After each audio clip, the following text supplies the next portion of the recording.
Everyone, welcome back to my new mini blog. তো আজ হচ্ছে আমার কাকুর বৌভাত, আর বৌভাতের ব্লগটা কিন্তু আজকে আমি এখান থেকে শুরু করলাম।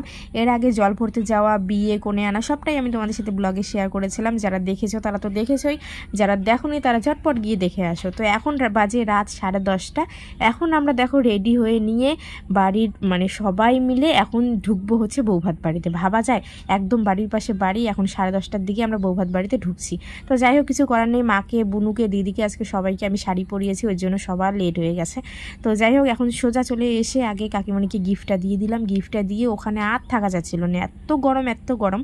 তো সে কারণে সোজা চলে এসেছি বড় কাকিমণি ঘরে। এখানে এসে আমরা এখন একটু হাওয়া খেয়ে নিচ্ছি, আয়নাতে একটু ঢঙ মেরে নিচ্ছিলাম। তো এখন যাবো হচ্ছে আমরা একটু নাচানাচি দেখতে। আজকে জানি না আমরা কখন খাবো, নেমন্তন্ন সব লোক চলে এসেছে। আর এত ভিড় খাওয়ার জায়গাতে মানে কি বলবো, ওখানে তো দাঁড়িয়ে থাকাই যাচ্ছিল না। তো ভাবলাম আমরা একটু নাচানাচি দেখি। নাচানাচি এখন আর করা যাবে না, নাচানাচি আমরা একবারে খাওয়া দাওয়া শেষ করে নাচানাচি করেছিলাম, কিন্তু সেই ভিডিওগুলো আমি তোমাদের সাথে শেয়ার করতে পারলাম না, কারণ আমার ফোন দিয়ে কোনো ভিডিওই করা হয়নি। তো সে কারণে শেয়ার করতে পারলাম না আর কি। তো যাই হোক, এদের নাচ আর কি, সবার নাচ আমি তোমাদের সাথে শেয়ার করলাম। তারপরে এখানে কিছুক্ষণ দাঁড়িয়ে থেকে আমরা যাব হচ্ছে আবার ওই কাকিমণির ঘরে গিয়ে হাওয়া খাবো আর কি। এত গরমের মধ্যে আর পারছিলাম না। তো আজকে আমি আমার মাকে সুন্দরভাবে আমার বেনারসি পরিয়েছি। আমার ননাসের বিয়েতে যে বেনারসিটা নিয়েছিলাম সেটা মাকে পরিয়েছি, সুন্দরভাবে সাইডে ফুল লাগিয়ে দিয়েছি। মানে ভীষণ ভালো লাগছিল মাকে। তোমাদের সাথে একটু পরেই মানে দেখাবো আর কি তোমাদেরকে আমার মাকে।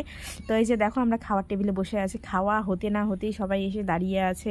মানে সব বিয়ে বাড়িতেই আমি এরকমটা দেখি, খাওয়া না হতেই টেবিলের সামনে দাঁড়িয়ে থাকা, আগের থেকে টেবিল বুক করে রাখা। এই টেবিলে কিন্তু আমাদের বাড়ির সবাই বসেছিল, মানে আমার বাড়ির কাকিমা, তারপরে হচ্ছে ঠাম্মা, দিদি, সবাই এই টেবিলে বসেছিল। ওদেরকে বলা হয়েছে তোরা উঠলে পরে কিন্তু আমাদেরকে ফোন করবি, আমরা এসে এই জায়গাটাতে দাঁড়িয়ে থাকবো। তো সেভাবে কিন্তু এই জায়গাটা নেওয়া হয়েছে। আমরা এই যে বসে এখন খাচ্ছি। আর দেখতে পারলে আমার মাকে কত সুন্দর লাগছে না আজকে। আমার বুনুকেও সুন্দর লাগছে, বুনুকেও আমার শাড়ি, আমার জুয়েলারি সব দিয়েছি পরার জন্য, ওকেও ভীষণ সুন্দর লাগছিল। তো চলো, খাওয়া দাওয়া ভীষণ ভালো হয়েছে। ওখানে বাবু দেখো একা একা খাচ্ছে, ও কিন্তু বিয়ে বাড়িতে একা একাই খায়।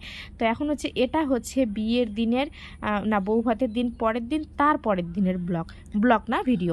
তো যাই হোক, তো এই ভিডিওটাতে দেখো আমরা কি করছিলাম, সবাই গিফট আনবক্সিং করছিলাম। আর ভিডিওটা মানে কি বলে, বৌভাতের ব্লগটা আমি আর বাড়াতে পারিনি। বৌভাতের ব্লগটা ওখানে শেষ করা হয়েছে, যেহেতু পরে আর কোনো ভিডিও আমার মোবাইলে ছিল না, যার কারণে দেখাতেও পারিনি। আর ভীষণ নাচানাচি করেছিলাম, কিন্তু আমরা 2:30 পর্যন্ত নাচানাচি করেছিলাম, কিন্তু ভিডিও নেই, দুঃখের বিষয়। যাই হোক, এটা হচ্ছে তার একদিন পরে। আমরা এখন দেখো গিফট আনবক্সিং করছিলাম, তোমাদের সাথেও শেয়ার করলাম।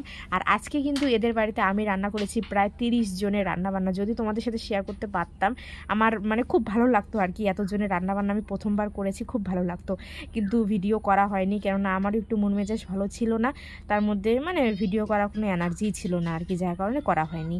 তো যাই হোক, তোমরা হয়তো অনেকেই ভাবতে পারবে মিথ্যা কথা বলছি। তো যাই হোক, আর একদিন তোমাদের সাথে আমি ব্লগ করে শেয়ার করবো। তো চলো, এই যে নতুন কাকুকে নিয়ে আমরা যে গিফট আনবক্সিং করছিলাম, আজকে আমরা বাড়িতে চলে যাব। চলো সবাইকে টাটা, বাই বাই। ব্লগগুলো কেমন লাগলো অবশ্যই জানাবে। নতুন ব্লগ নিয়ে খুব তাড়াতাড়ি ফিরছি।